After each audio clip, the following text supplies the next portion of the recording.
আমি আজকে ক্লাস 10-এর আয়নীয় ও সমযোজী বন্ধন অধ্যায়ের সেকেন্ড পার্ট নিয়ে আলোচনা করব। এর আগের পার্টে আমরা আয়নীয় বন্ধন পড়েছি, আজকে আমরা শিখব সমযোজী বন্ধন। তো সমযোজী বন্ধন ব্যাপারটা কি আমি একটু ডিসকাস করি। মনে করো এ একটি ছেলে, বি একটি ছেলে, এর কাছে কিছু টাকা আছে, বি এর কাছে কিছু টাকা আছে। ওদের একটা সাইকেল দরকার পড়তে যাওয়া, স্কুলে যাওয়া, এই সমস্ত কারণের জন্য। তো এই এ ছেলেটি কি করলো, এ 2500 টাকা দিল। বি ছেলেটি কি করলো, এও 2500 টাকা দিল। দিয়ে একটা সাইকেল হলো, সুন্দর একটা সাইকেল হলো। সেই সাইকেল এবার কিন্তু দুজনেই ব্যবহার করছে। ওরা সেই সাইকেল দুজনেই ব্যবহার করছে এবং দুজনে একসাথে ব্যবহার করছে। সেই সাইকেলে এও যেমন বসছে, বিও বসছে এবং দুজনে একই সাথে একই জায়গায় পড়তে যাচ্ছে, একই সাথে স্কুলে যাচ্ছে। যখন সাইকেলটা ব্যবহার করছে দুজনে একই সাথে ব্যবহার করছে। তাহলে এই যে একই সাথে ব্যবহার করার মাধ্যমে এ আর বি এর মধ্যে যে বন্ডিংটা গড়ে উঠলো, সেটাকে আমরা বলবো সমযোজী বন্ধন। দুজনে যেহেতু সমানভাবে ব্যবহার করছে, তাই সম কথাটা এসছে। এবার আসি পরমাণুর ক্ষেত্রে। তাহলে এ একটা পরমাণু, বি একটা পরমাণু। এর কাছে একটা ইলেকট্রন আছে এবং বি এর কাছেও একটা ইলেকট্রন আছে। এবার কি করলো, এ একটা ইলেকট্রনকে রাখলো, ঠিক বিও নিজের ইলেকট্রনটাকে মাঝখানে রাখলো। এবার এও যেমন ব্যবহার করছে, আবার বিও ব্যবহার করছে। কেউ কিন্তু ইলেকট্রন একেবারে দিয়ে দেয়নি বা একেবারে নিয়ে নেয়নি, দুজনেই মাঝখানে রাখলো। অর্থাৎ এও 2500 টাকা দিল, এও 2500 টাকা দিল এবং দুজনেই সেই পরিমাণ টাকাকে, অর্থাৎ সেই যে সাইকেলটা কিনলো, সেটাকে সমানভাবে ব্যবহার করলো। এখানেও ঠিক তাই, দুটো ইলেকট্রনকে দুজনেই সমানভাবে একই সাথে ব্যবহার করলো। তাহলে এই এ এবং বি এর মধ্যে যে বন্ধন গড়ে উঠলো, আমরা বন্ধনকে এভাবে লিখি, দুটো ইলেকট্রন মানে একটা সিঙ্গেল বন্ধন। তাহলে এই যে বন্ধন তাদের মধ্যে গড়ে উঠলো, এই যে সম্পর্ক তাদের মধ্যে গড়ে উঠলো, এটাই সমযোজী বন্ধন। যেহেতু সমানভাবে দুজনে দিল এবং সমানভাবে ব্যবহার করলো, তাই নামটা সমযোজী বন্ধন। এবার আসি সমযোজ্যতা ব্যাপারটা কি। যোজ্যতা মানে যুক্ত হওয়ার ক্ষমতা। এই যে দুটো পরমাণু নিজেদের সম ইলেকট্রন দিয়ে ইলেকট্রন জোটটিকে সমানভাবে ব্যবহার করলো, সমানভাবে সমভাবে ব্যবহার করলো, অর্থাৎ তারা যে সমভাবে যুক্ত হওয়ার ক্ষমতা লাভ করলো। এখানে কিন্তু এ আর বি সমানভাবে যুক্ত আছে একে অপরের প্রতি। তাহলে যে সমভাবে যুক্ত হওয়ার যে ক্ষমতা লাভ করলো, এই ক্ষমতা লাভ করাটাকেই বলা হচ্ছে সমযোজ্যতা। এবারে আসি সমযোজ্যতার পরিমাপ। এ যেহেতু একটা ইলেকট্রনকে মাঝে রেখেছে, তাই এর সমযোজ্যতা এখানে 1। বি যেহেতু একটা ইলেকট্রনকে মাঝে রেখেছে, তাই বি এরও সমযোজ্যতা 1। অর্থাৎ ওরা যতগুলো করে ইলেকট্রন মাঝে রাখবে দুজনে একসাথে ব্যবহার করার জন্য, সেটাই তার সমযোজ্যতা। যদি এখানটায় এ দুটো পরমাণু, দুটো ইলেকট্রনকে একসাথে রাখতো, তাহলে আমরা বলতাম এর সমযোজ্যতা 2। যদি বি দুটো ইলেকট্রনকে একসাথে রাখতো, আমরা বলতাম বি এরও সমযোজ্যতা 2। যেহেতু এখানে একটা একটা করে রেখেছে, তাহলে প্রত্যেকের সমযোজ্যতা এখানটায় 1। তো এখানটা একটা মজার জিনিস দেখো, এখানে কিন্তু এই যে এ এবং বি যে দুটো পরমাণু আসলো, তাদের মধ্যে কিন্তু একটা নির্দিষ্ট বন্ধন তৈরি হলো, যাকে আমরা বললাম সমযোজী বন্ধন। এবং এর ফলে এ এবং বি পরমাণু দুটি একসাথে থেকে যে পরমাণু গুচ্ছ উৎপন্ন করলো, তাকে আমরা অণু বলে থাকি। তাহলে আগে যে আয়নীয় বন্ধন পড়েছিলাম, তার ক্ষেত্রে কিন্তু অণুর কোনো অস্তিত্ব ছিল না। তাহলে এখানে অণু কেন বললাম? তাহলে ওখানে কি ব্যাপার এমন ছিল? আমি একটু এক্সাম্পল দিই, তাহলে ব্যাপারটা আরো পরিষ্কার হবে। মনে করো একটা চুম্বক খণ্ড এখানটায় রাখা আছে, এটা চুম্বক। এবার দূরে কিছু পেরেককে রাখা আছে।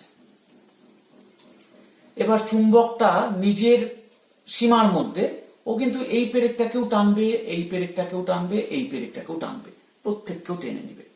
এবার তুমি কি করলে, এখানে আরো কয়েকটা পেরেক দিলে, তাহলে ও কিন্তু এই পেরেকগুলোকেও টেনে নিয়ে নিজের কাছে নিয়ে নেবে। তাহলে চুম্বকটি যতগুলি পেরেককে পাবে নিজের সীমার মধ্যে ও সবাইকে টানবে। তাহলে এখানে নির্দিষ্ট করে কিন্তু চুম্বক কোনো পেরেকের প্রতি দায়বদ্ধ থাকছে না, ও সবাইকে টানছে এবং একসাথে দলা পাকলা হয়ে জোটবদ্ধ হয়ে একসাথে অনেকগুলো পেরেকের সাথে চুম্বকটি অবস্থান করছে। এক্ষেত্রে কোনো অণু হবে না, এক্ষেত্রে নির্দিষ্ট কোনো বন্ধন, নির্দিষ্ট কোনো দায়বদ্ধতা চুম্বকের কোনো পেরেকের প্রতি নেই। ও যত পেরেককে পাবে ও সবাইকে টানতে থাকবে। এটি আয়নীয় বন্ধনের ক্ষেত্রে দেখা যায়। যেমন চুম্বকটাকে যদি আমি একটা Na+ ভাবি, তাহলে এই Na+টি সবাইকে অ্যাট্রাক্ট করবে যারা মাইনাস চার্জ যুক্ত। এবার ওর চারিপাশে যদি অনেকগুলি Cl- থাকে, ও কিন্তু সবাইকে টানবে, সবাইকে টানছে ও নিজের কাছে। এবং এই Cl- গুলি আরো এখানে Na+ আছে, ওরা কিন্তু আবার সেই Na+ গুলোকে টানবে। তাহলে একসাথে অনেকগুলি Na+, অনেকগুলি Cl- দলবদ্ধভাবে জোটবদ্ধভাবে পড়েছিল, ঠিক যেমন চুম্বক এবং পেরেকগুলি ছিল। তাহলে এক্ষেত্রে কোনো Na+ এর কোনো Cl- এর প্রতি স্পেশালি কোনো দায়বদ্ধতা নেই। তাহলে এখানটায় কোনো আয়ন তৈরি হওয়ার কথা না, কোনো অণু তৈরি হওয়ার কথা না। এখানে কতগুলি আয়ন দলা পাকলা অবস্থায় জোটবদ্ধ অবস্থায় ছিল এবং আয়নীয় বন্ধন যাকে আমরা বলছি সেটাই ওরা তৈরি করছিল, মানে এক ধরনের অ্যাট্রাকশন। আয়নীয় বন্ধন মানে এক ধরনের অ্যাট্রাকশন, পজিটিভ নেগেটিভের মধ্যে, মানে যেমন চুম্বক আর লোহার মধ্যে। তাহলে এখানে কারো কোনো Na+, কোনো Cl- এর প্রতি কোনো দায়বদ্ধতা ছিল না। তাই এই আয়নীয় বন্ধনের ফলে কোনো নির্দিষ্ট টাইপের অণু তৈরি হচ্ছিল না। এবার আসি সমযোজী বন্ধনের ক্ষেত্রে। এই যে এ ছেলেটি এবং বি ছেলেটি দুজনে টাকা দিয়ে একটা সাইকেল কিনে দুজনে সমানভাবে ব্যবহার করছিল। এবার যদি আমি কথায় কথায় বলি, সি নামে একটি ছেলে আসে, এসে এ বি কে বললো যে একে মনে করো বললো যে দে তো ভাই, যে তোর সাইকেলটাকে আমি একটু ব্যবহার করি। বি কি সেটা ছাড়বে? নিজের অধিকার ছাড়বে? বি তো ছাড়বে না, কারণ এ এবং বি জোটবদ্ধ অবস্থায় আছে। তাই এ ছেলেটি সি ছেলেটিকে কি বলবে যে না ভাই, আমি তো বি এর সাথে আগে থেকেই যুক্ত, বি ছেলেটির সাথে ও আর আমি একসাথে মিলে একটা সাইকেল কিনেছি এবং তার প্রতি আমি দায়বদ্ধ, আমি তাই তোকে সাইকেল চালাতে দিতে পারবো না। অর্থাৎ এখানটায় এ এবং বি এর মধ্যে একটা নির্দিষ্ট দায়বদ্ধতা আছে, এদের মধ্যে একটা নির্দিষ্ট বন্ধন আছে। তাই এ এবং বি পরমাণু একসাথে দায়বদ্ধ থেকে যুক্ত হয়ে একটা অণু গঠন করেছে, যেটা এদের মধ্যে হওয়া সম্ভব ছিল না, কারণ এদের মধ্যে দায়বদ্ধতাই নাই। তাহলে আমরা বলতে পারি যে এ পরমাণু আর বি পরমাণু এই যে ইলেকট্রন জোড় মাঝখানে দিয়ে সমভাবে ব্যবহার করার জন্য এদের মধ্যে যে একটা শক্তিশালী সম্পর্ক তৈরি হলো, এবং এই শক্তিশালী সম্পর্কের জন্য যে তারা একসাথে আবদ্ধ হলো, একটা নির্দিষ্ট সম্পর্কে আবদ্ধ হলো, এই আবদ্ধ হওয়ার পরে যে জোটবদ্ধ অবস্থা তাকে আমরা বলবো অণু। অণু দুই ধরনের হতে পারে, একটাকে বলবো মৌলিক অণু, আর একটাকে বলবো যৌগিক অণু।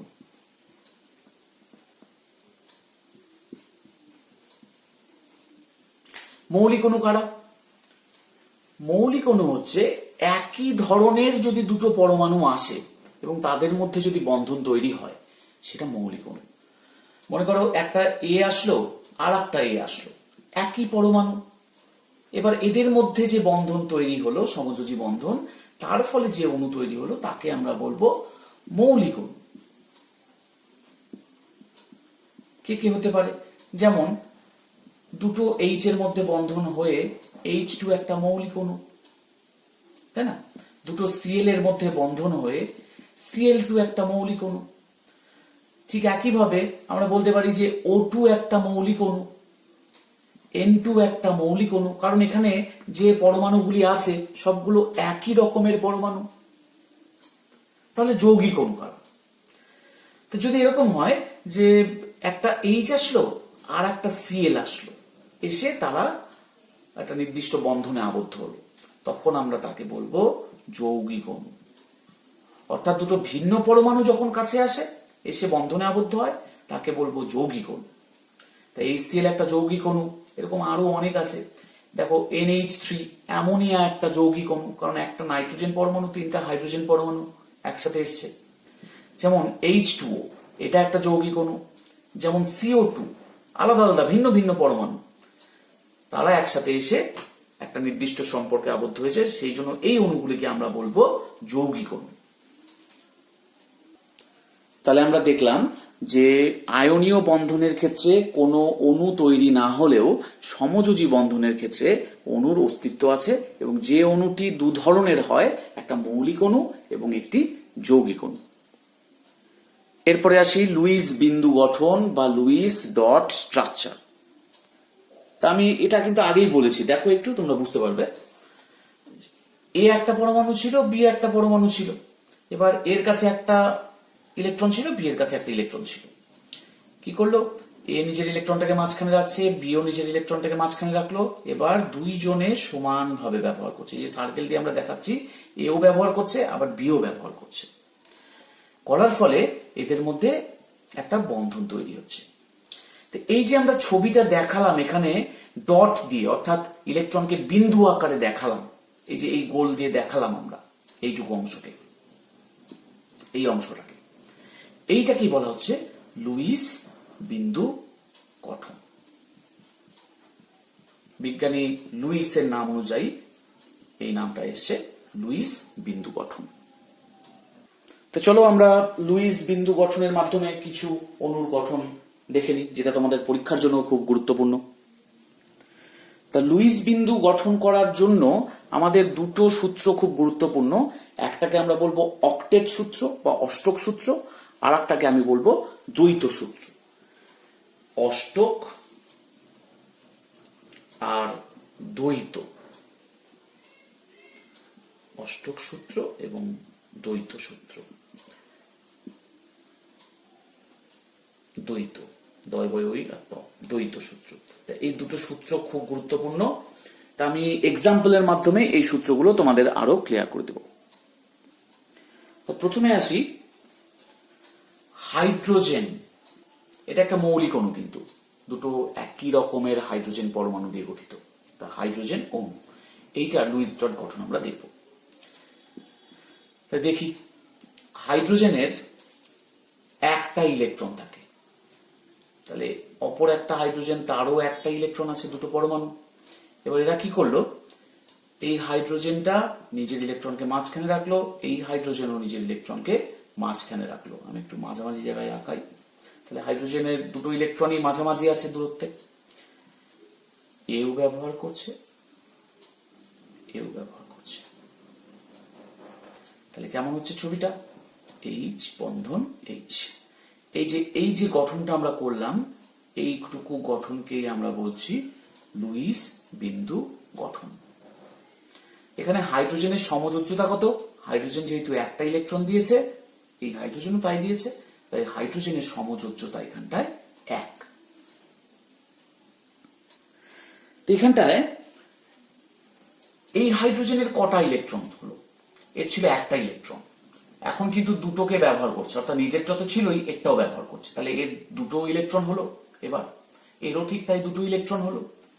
তাহলে এরা কি হলো, এই যে দ্বৈত সূত্র, অর্থাৎ যে বাইরের কক্ষে দুটো ইলেকট্রন রাখতে হবে, এই সূত্রকে এরা ফলো করলো।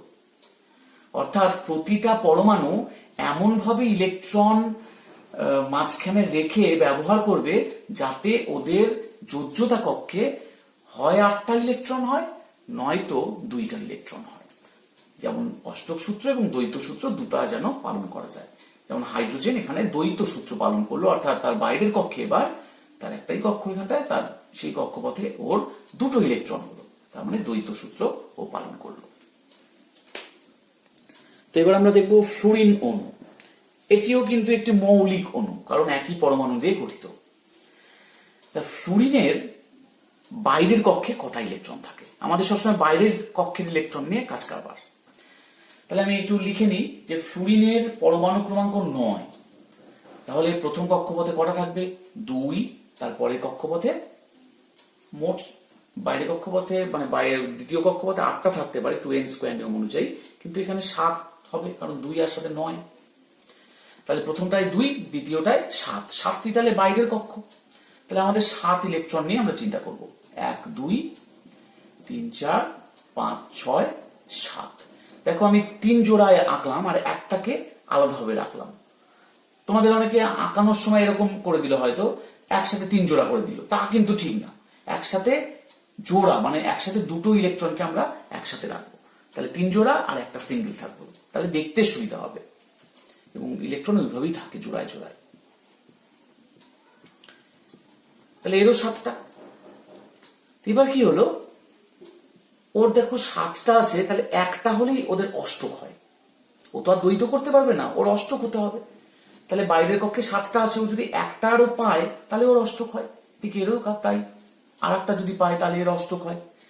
তাহলে ও এবার 3 জোড়াকে যা ছিল তাই রাখবে, কিন্তু এই ইলেকট্রনটাকে এখানটায় দিবে মাঝে।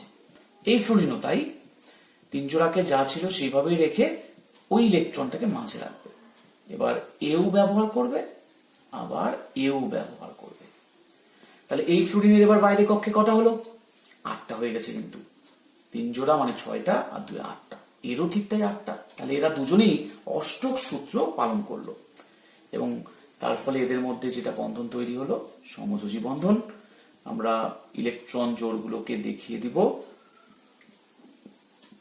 3 জোড়া করে ছিলই আগে থেকে, আর এটা দিয়ে একটা বন্ধন তৈরি হলো। তাহলে এই যে আমি ছবিটা আঁকলাম মাঝখানে যে ছবিটা, এই ছবিটাকে আমরা বলছি লুইস বিন্দু গঠন। এবার আঁকবো HCl। যে কটা ছবি আমি আঁকছি প্রত্যেকটা ছবি তোমাদের পরীক্ষার জন্য গুরুত্বপূর্ণ, তোমাদের সিলেবাসে আছে এগুলো। HCl, তাহলে H একটা পরমাণু, Cl একটা পরমাণু। এরা কি অণু? এরা যৌগিক অণু, যেহেতু দুটো ভিন্ন পরমাণু নিয়ে গঠিত। এবার H এর একটা ইলেকট্রন থাকে, Cl এর কটা থাকে? Cl এর পরমাণু ক্রমাঙ্ক 17, তার মানে 2 8 7, অর্থাৎ বাইরের কক্ষপথে তার 7টা ইলেকট্রন আছে, তার 3 জোড়া প্লাস 1।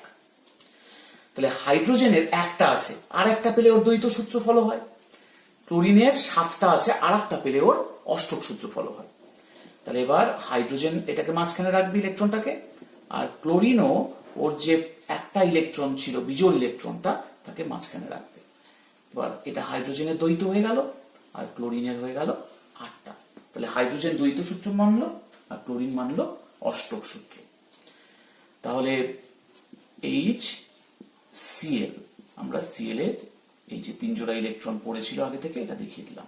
তাহলে এই যে গঠনটা দেখালাম, এই মাঝখানের গঠনটা, এটাই হলো লুইস বিন্দু গঠন। এখানে হাইড্রোজেনের সমযোজ্যতা কত? হাইড্রোজেন একটা ইলেকট্রন দিয়েছে, সমযোজ্যতা 1। ক্লোরিন একটা ইলেকট্রন দিয়েছে, সমযোজ্যতা 1। অপরটি এবার HF। Hydrogen fluoride. HF এটা কেমন হয়? এটাও একটা যৌগিক অণু, ঠিক ক্লোরিনের মতোই হবে এটা, H আর F। আমরা এর আগেরটাতেই দেখলাম, এর আগেরটায়, তাতে F এর বাইরে কক্ষে 7টা ইলেকট্রন, হাইড্রোজেনের একটা। তাহলে হাইড্রোজেন মাঝখানে রাখলো, ফ্লোরিনও তার যে অবশিষ্ট ইলেকট্রন বিজোড় ইলেকট্রনটি ছিল তাকে মাঝখানে রাখলো, হাইড্রোজেনও ব্যবহার করছে, ফ্লোরিনও ব্যবহার করছে। তাহলে ফ্লোরিনের 8টা হলো, হাইড্রোজেনের 2টো হলো, মানে এর দ্বৈত সূত্র, ফ্লোরিনের অষ্টক সূত্র। তাহলে বন্ধনটা হলো HF। ডটগুলো পরিষ্কার করে আঁকতে হবে পরীক্ষা যদি আসে লুইস বিন্দু গঠন, নাহলে কিন্তু নাম্বার কাটা যাবে। এবার আসি জলের অণু H2O। এটি একটি যৌগিক অণু। এইটা একটু ইন্টারেস্টিং, কারণ এর মধ্যে 3টা পরমাণু আছে। এটিও যৌগিক, কিন্তু এর মধ্যে 3টা পরমাণু আছে, এটা ত্রিপারমাণবিক। তাহলে আমরা এইভাবে রাখি যে অক্সিজেন আর হাইড্রোজেন দুটো একটু নিচের দিকে রাখি, কারণ অ্যাকচুয়ালি অক্সিজেন হাইড্রোজেন এরা একটু কৌণিক ভাবে থাকে জলের অণুর মধ্যে। তো তোমাদের এমনি না দেখালেও হবে, যে কোনো ভাবে আঁকলেই হবে, আমি এইভাবে দেখাচ্ছি। আচ্ছা, হাইড্রোজেনের একটা ইলেকট্রন আছে আর অক্সিজেনের পরমাণু ক্রমাঙ্ক কত? 8, তার মানে 2 6। তাহলে বাইরে কক্ষে কটা আছে? বাইরে কক্ষে আছে 6টা ইলেকট্রন। তাহলে আমরা এইভাবে আঁকি 1 2 3 4 5 6। দেখো আমি জোড়া জোড়া এঁকেছি, আর এই হাইড্রোজেনেরও একটা আছে। তাহলে অক্সিজেনের আরো দুটো যদি হয় তাহলে ওর 8টা হয় বাইরের কক্ষে, আর হাইড্রোজেনের যদি একটা একটা করে আরো হয় তাহলে তাতে দ্বৈত সূত্র হয়। তাহলে এবার কি হবে, ছবিটা এরকম আসবে যে হাইড্রোজেন নিজের ইলেকট্রনটাকে মাঝখানে রাখছে, অক্সিজেনও তার ইলেকট্রন একটাকে মাঝখানে রাখলো, অর্থাৎ এখানে দুই ভাগে ভাগ করে নিল, একজনকে এটা দিল আর একজনকে এটা দিল। তাহলে এই যে হাইড্রোজেন নিজের ইলেকট্রনটাকে মাঝখানে রেখেছে, আর ওই যে একটা ইলেকট্রন ও পাচ্ছে সেটা অক্সিজেনের ইলেকট্রন এটা এখানে রাখলো। অর্থাৎ আমি যদি এটাকে লাল দিয়ে দেখাই তাহলে সুবিধা হয়। এই যে লাল যে দুটো ডট তার মধ্যে একটা এ পাচ্ছে আর একটা এ পাচ্ছে। তাহলে এবার এই হাইড্রোজেনের দ্বৈত সূত্র হলো, এই হাইড্রোজেনের দ্বৈত সূত্র হলো, আর এই অক্সিজেনের অষ্টক সূত্র পালিত হলো। তাহলে এটা লুইস বিন্দু গঠন। আমরা ছবিটা এখন কেমন করে আঁকবো, এইচ, এই দুটো ইলেকট্রন মাথায় দুই জোড়া ইলেকট্রন ছিল, আবার একটা হাইড্রোজেন, অর্থাৎ জলের অণুটা এমন দেখতে হয়। তাহলে এটা লুইস বিন্দু গঠন জলের অণু। এখানে হাইড্রোজেনের সমযোজ্যতা কিন্তু 1, কিন্তু অক্সিজেনের কত, অক্সিজেন দুটো ইলেকট্রন ব্যবহার করতে দিয়েছে, তাই অক্সিজেনের সমযোজ্যতা এখানটায় 2। এরপরে সেই অ্যামোনিয়া অণু NH3, এটিও একটি যৌগিক অণু। এখানে একটা নাইট্রোজেনকে ঘিরে 4টা হাইড্রোজেন পরমাণু আছে, 3টা হাইড্রোজেন পরমাণু আছে। তা নাইট্রোজেনের পরমাণু ক্রমাঙ্ক 7, অর্থাৎ 2, 5, মানে বাইরের কক্ষে আছে 5টা ইলেকট্রন। তাহলে আমি 5টা ইলেকট্রনকে এইভাবে রাখলাম, আর হাইড্রোজেন গুলো নিজের ইলেকট্রন রেখেছে। তাহলে এবার কি হবে, হাইড্রোজেন নিজের ইলেকট্রনকে মাঝখানে রাখবে, নাইট্রোজেনও নিজের এই যে ইলেকট্রন তাকে মাঝখানে রাখবে। এই নাইট্রোজেনের অপর দুটো ইলেকট্রন আর হাইড্রোজেনের ইলেকট্রন এটা মাঝখানে থাকবে, এই নাইট্রোজেনের এই ইলেকট্রন এবং হাইড্রোজেনের ইলেকট্রনটাও মাঝখানে থাকবে, অর্থাৎ এই যে এই ইলেকট্রনগুলো মাঝখানে মাঝখানে চলে আসলো। তাহলে কি হলো, হাইড্রোজেন দ্বৈত সূত্র বানলো, এই হাইড্রোজেনের দ্বৈত সূত্র, এই হাইড্রোজেন দ্বৈত সূত্র, এবং এই নাইট্রোজেনের অষ্টক পালিত হলো, অর্থাৎ H এই ধরনের অণু গঠিত হলো। আমি এখানে গোল করে দিলাম, গোল না দিলেও হবে, শুধু এরকম ডট দেখিয়ে দিলেই হবে। তাহলে এইটা কিন্তু আমাদের লুইস বিন্দু গঠন। এখানে অ্যামোনিয়ার সমযোজ্যতা, নাইট্রোজেনের সমযোজ্যতা কত, নাইট্রোজেন যেহেতু 3টা ইলেকট্রন 3টা হাইড্রোজেনকে দিয়েছে ব্যবহার করার জন্য, তাই নাইট্রোজেনের সমযোজ্যতা এখানটায় 3। এবার আসি মিথেনের ক্ষেত্রে। মিথেনও একটি যৌগিক অণু, কার্বন এটি 6, অর্থাৎ 2, 4, বাইরের কক্ষে 4টা আছে। আমি একবার এবার ছবিগুলো আঁকছি, শুধু লুইস বিন্দুটা একবারে দেখিয়ে দেবো। তাহলে 4টা ইলেকট্রনকে আমি এইভাবে রাখলাম। হাইড্রোজেন তাদের ইলেকট্রনকে কোথায় দিল, আমি হাইড্রোজেনটাকে ক্রস দিয়ে দেখাচ্ছি তাহলে বুঝতে সুবিধা হবে তোমাদের। আচ্ছা, এই হাইড্রোজেন, আবার এখানে যে কার্বনেরটা ছিল তাতে এই হাইড্রোজেন একটা ইলেকট্রন দিয়েছে, কারণ হাইড্রোজেনের তো একটা করে ইলেকট্রন আছে। তাহলে এই হাইড্রোজেনের দুটো হলো, এই হাইড্রোজেনের দুটো হলো, এই হাইড্রোজেনের দুটো হলো, এই হাইড্রোজেনের দুটো হলো, কিন্তু কার্বনের কটা হলো, কার্বনের হলো 8টা। তার মানে কার্বনের অষ্টক সূত্র পালিত হলো এবং হাইড্রোজেন গুলো দ্বৈত সূত্র পালিত হলো। এখানে কার্বনের সমযোজ্যতা কত, কার্বনের সমযোজ্যতা 4, যেহেতু 4টা ইলেকট্রন ব্যবহার করতে দিয়েছে 4টা হাইড্রোজেনকে। তাহলে মিথেনের গঠনটা কেমন হবে, হাইড্রোজেন এই যে একটা করে বন্ধন হচ্ছে প্রতি জোড়ার জন্য, এটা হচ্ছে মিথেনের গঠন। এবার আসি নাইট্রোজেন অণু। এটি একটি মৌলিক অণু, কারণ দুটো একই টাইপের পরমাণু আছে। নাইট্রোজেনের পরমাণু ক্রমাঙ্ক 7, অর্থাৎ 2, 5, বাইরের পক্ষে 5টা আছে। তাহলে এ কি করবে, 3টা ইলেকট্রন দরকার, তাই তো, 3টা ইলেকট্রন হলে ওর 8টা হয়। তাহলে ও 3টা ইলেকট্রনকে মাঝে রাখলো আর দুটো ইলেকট্রনকে এদিকে রাখলো। ওই নাইট্রোজেনটাও নিজের 3টা ইলেকট্রনকে এখানটায় রাখলো আর দুটোকে এখানটায় রাখলো। তাহলে এবার দেখো, এই নাইট্রোজেনের কটা হলো, 6, 2, 8টা, এই নাইট্রোজেনের কটা হলো, 8টা, অর্থাৎ এরও অষ্টক সূত্র হলো, এরও এক অষ্টক সূত্র হলো। তাহলে এটা লুইস ডট গঠন। এবার আমরা যদি বন্ধন আঁকি কেমন পাবো, প্রতি জোড়া ইলেকট্রনের জন্য একটা করে বন্ধন। তাহলে এটা একটা বন্ধন, এটা একটা বন্ধন, এটা একটা বন্ধন, অর্থাৎ এই 3টা বন্ধন। মানে ত্রিবন্ধন গঠিত হলো। তাহলে দুটো এন পরমাণুর মধ্যে ত্রিবন্ধন গঠিত হচ্ছে, তিনটাই সমযোজী বন্ধন, কিন্তু এটার নাম ত্রিবন্ধন। তাহলে এখানে নাইট্রোজেনের সমযোজ্যতা কত? নাইট্রোজেনের সমযোজ্যতা 3, যেহেতু 3টা ইলেকট্রনকে সে ব্যবহার করতে দিয়েছে। এবার আসি কার্বন ডাইঅক্সাইড, এটিও একটি যৌগিক অণু। তাহলে এক্ষেত্রে বোঝা যাচ্ছে যে কার্বন থাকবে মাঝখানে, দুই দিকে অক্সিজেন থাকবে, তাছাড়া মেলানো যাবে না। কার্বনের 6 পরমাণু ক্রমাঙ্ক, অর্থাৎ 2, 4। তাহলে আমি 4, এর 4টা ইলেকট্রন দরকার। তাহলে 4টা ইলেকট্রন দেখি এবারে কিভাবে পাবে। তাহলে ও কি করলো, নিজের দুটো ইলেকট্রনকে এইদিকে রাখলো, নিজের দুটো ইলেকট্রনকে এখানে রাখলো, এবং অক্সিজেনের পরমাণু ক্রমাঙ্ক 8, অর্থাৎ 2, 6। ওর তাহলে আরো দুটো করে ইলেকট্রন দরকার, তাহলে 8টা হবে। আমি অক্সিজেন গুলোকে ক্রস দিয়ে আছি, তাহলে ওদের 6টা করে আছে ইলেকট্রন, 6টা করে আছে ইলেকট্রন, এইভাবে রাখলাম। এই অক্সিজেনও ঠিক তাই, এরও 6টা করে আছে ইলেকট্রন, এইভাবে রাখলাম।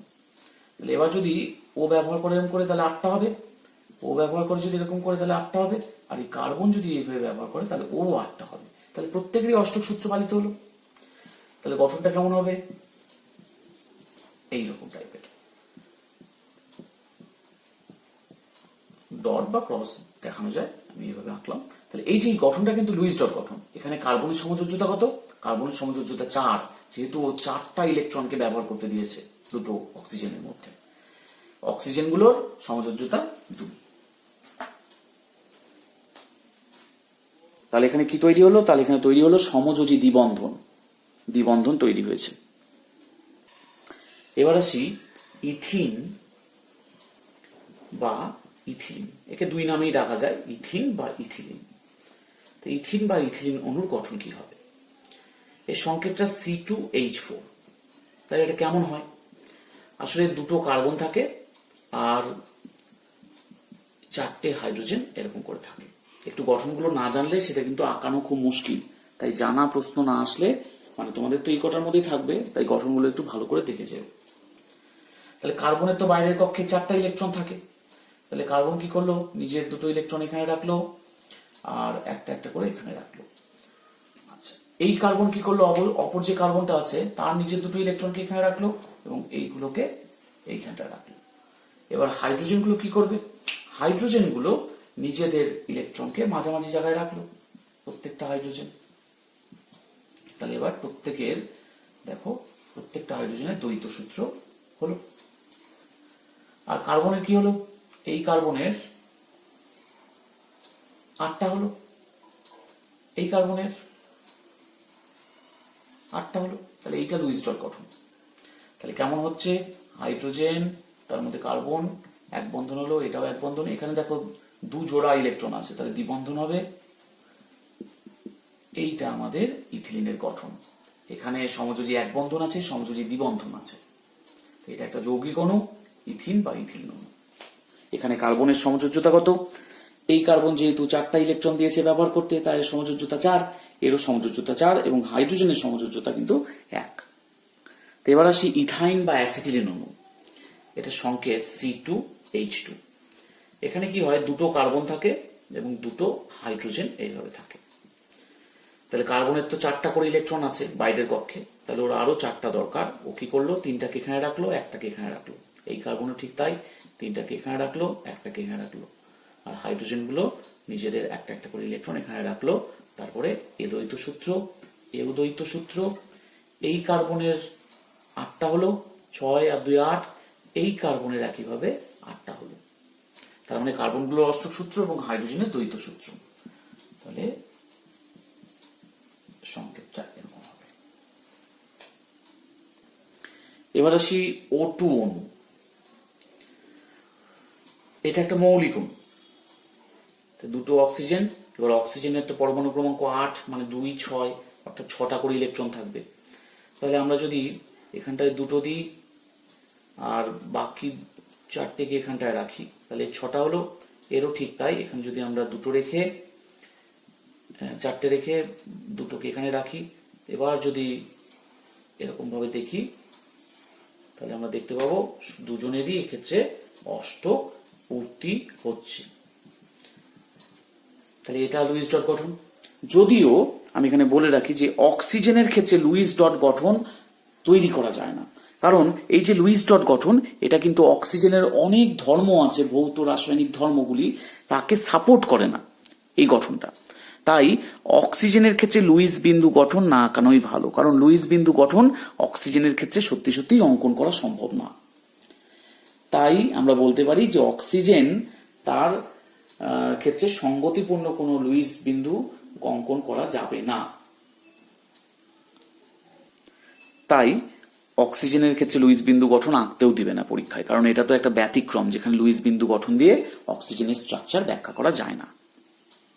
তা তোমরা এতক্ষণ যে এক্সাম্পল গুলো দেখলে সেগুলো তোমাদের সিলেবাসে আছে এবং প্রত্যেকটাই গুরুত্বপূর্ণ, খুব তোমাদের পরীক্ষায় আসার মতোই। তা এইগুলো যে এক্সাম্পল গুলো দেখলে এদের প্রত্যেকেই কিন্তু কেউ না কেউ অষ্টক সূত্র মানছে, নয়তো দ্বৈত সূত্র মানছে, অর্থাৎ সূত্রের বাইরে কেউ জানেনি। কিন্তু এমন বেশ কিছু অণু আছে যারা এই অষ্টক সূত্র বা দ্বৈত সূত্রের নিয়ম মানে না। যেমন আমি দু একটা এক্সাম্পল দিচ্ছি, যদিও মাধ্যমিক পরীক্ষার জন্য খুব গুরুত্বপূর্ণ নয় সেই এক্সাম্পল গুলো, তাও তোমাদের জানার জন্য আমি বলে দিচ্ছি।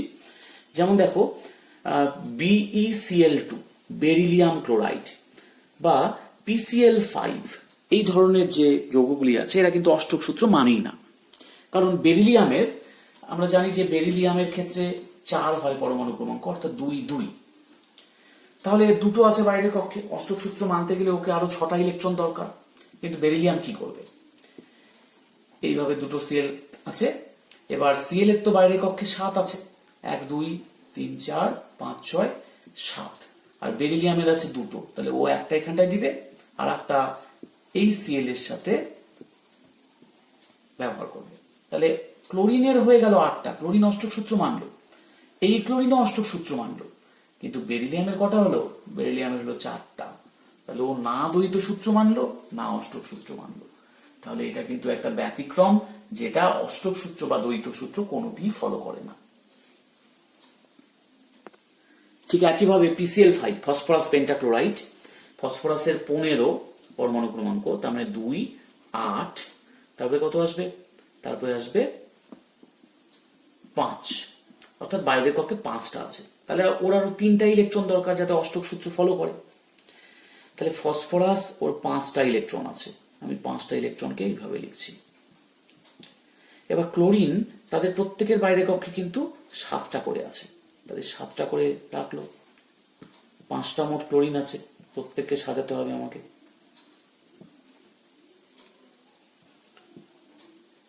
আর একটা ক্লোরিন, এরও 3 জোড়া তো আছেই, প্লাস একটা, এই একটা ক্লোরিন, একটা,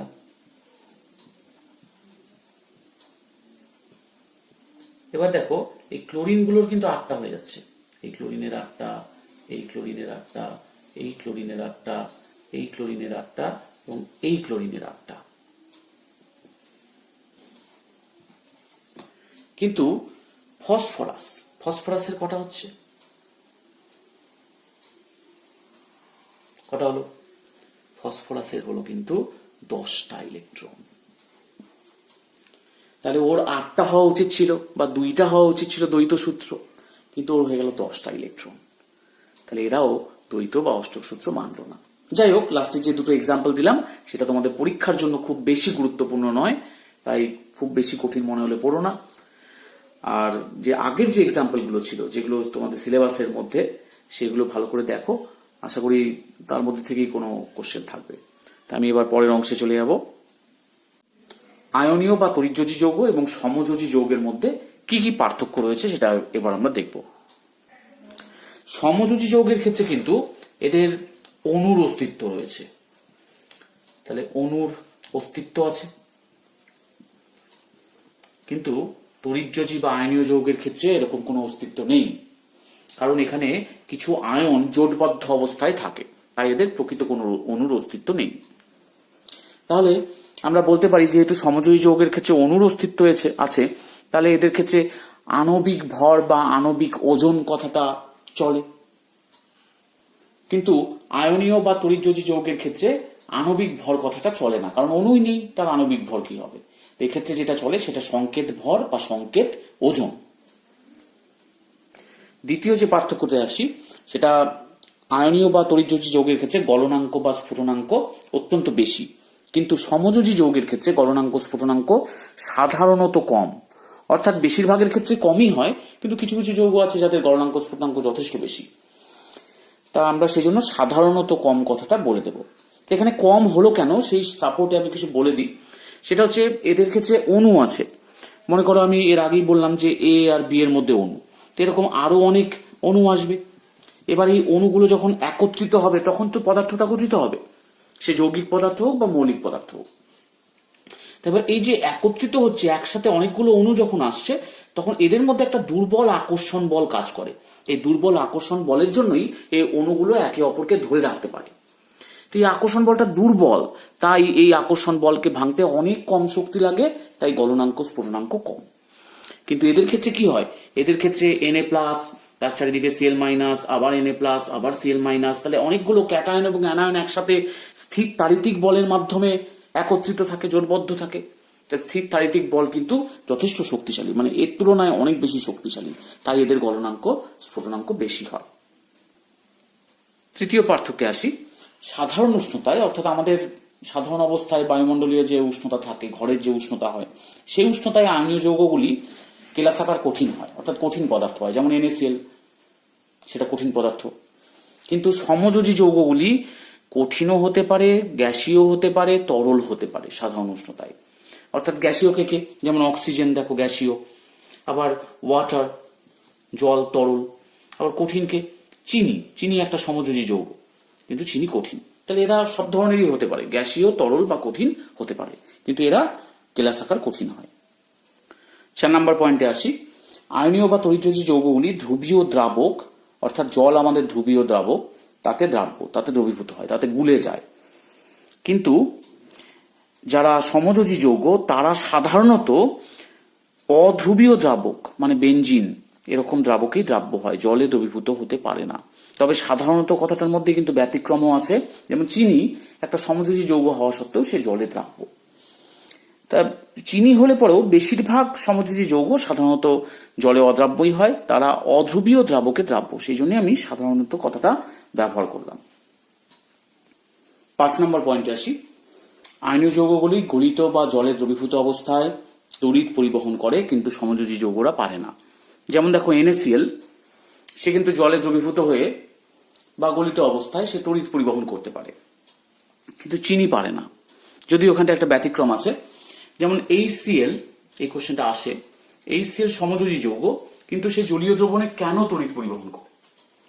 তার কারণ HCl সমযোজী যৌগ হলেও সে যখন জলে আসে তখন সিএলটা সামান্য মাইনাস হয়, এটাকে মাইনাস ডেল্টা মাইনাস বলে, আর এটাকে সামান্য ডেল্টা প্লাস বলে। যেহেতু সিএল বেশি তড়িৎ ঋণাত্মক, তাই সেই ইলেকট্রনগুলিকে, বন্ধনে ব্যবহৃত ইলেকট্রনগুলিকে নিজের দিকে কিছুটা হলেও টেনে নেয়, তাই এই সামান্য মাইনাস চার্জ বেশি হয় আর এই সামান্য প্লাস চার্জ পায়। এবার যখন জলের মধ্যে আসে তখন জলের মধ্যে এরকম প্লাস মাইনাস আছে, হাইড্রোজেনগুলো সামান্য পজিটিভ আর অক্সিজেনগুলো, জলের মধ্যে যে অক্সিজেন থাকে তারা সামান্য নেগেটিভ। তাহলে এই নেগেটিভ গুলো পজিটিভকে টানে আর এই পজিটিভ গুলো নেগেটিভকে টানে। এই টানাটানির ফলে এদের মাঝখানের বন্ধনটা ভেঙে যায় এবং H+ আর Cl- আয়ন উৎপন্ন হয়। যেহেতু আয়ন উৎপন্ন করে জলে দ্রবীভূত হয়ে, তাই HCl সমযোজী যৌগ হলেও এরা তড়িৎ পরিবহন করতে পারে। তাই এরকম কোশ্চেন কিন্তু আসতে পারে তোমাদের, যে HCl সমযোজী যৌগ হলেও জলে তড়িৎ পরিবহন করে কেন? তাই যেহেতু জলে আয়নিত হচ্ছে তাই তড়িৎ পরিবহন করে। কিন্তু যদি আমরা বলতাম HCl গলিত অবস্থায় তড়িৎ পরিবহন করে কিনা, তাহলে বলতাম না, HCl গলিত অবস্থায় কোনো আয়নে বিভাজিত হতে পারে না, তাই সে গলিত অবস্থায় তড়িৎ পরিবহন করতে পারে না। তাহলে পার্থক্যের এই 5টা পয়েন্ট তোমরা ভালো করে পড়ো, পার্থক্য হিসাবে দিতে পারে, বা এখান থেকে যেমন HCl এর কথা বললাম এরকম ছোটখাটো কোশ্চেন আকারেও আসতে পারে। তাহলে আজকে আমাদের এই আয়নীয় ও সমযোজী বন্ধনের পার্ট 2 অংশটা নিয়ে আলোচনা করলাম। এটি শেষ অংশ ছিল এই চ্যাপ্টারের।